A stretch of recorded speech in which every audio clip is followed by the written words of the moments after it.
Speaker साहब का खुद मैंने पहले भी बोला निरादर किया गया है और स्पीकर साहब पे इतना प्रेशर है कि उनको खुद स्टेटमेंट देना पड़ रहा है जो सही नहीं है। यानी सवाल ही नहीं उठता कि कोई मोदी जी पे कोई हाथ उठाए या कुछ ऐसा करे, सवाल ही नहीं उठता।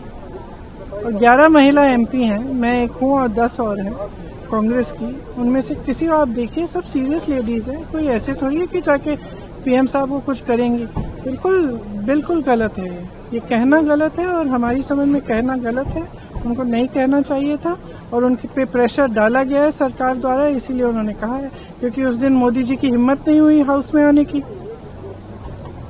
तो उनकी हिम्मत नहीं हुई तो फिर उसके बाद उसके बाद सफाई स्पीकर दे रहे हैं उनके लिए, तो गलत बात है ना।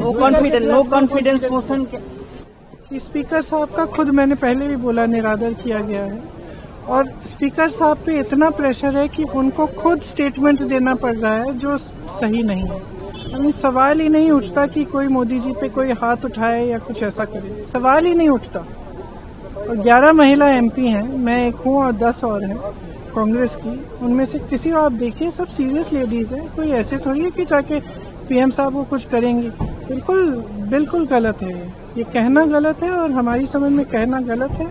उनको नहीं कहना चाहिए था और उनके पे प्रेशर डाला गया है सरकार द्वारा, इसीलिए उन्होंने कहा है। क्योंकि उस दिन मोदी जी की हिम्मत नहीं हुई हाउस में आने की,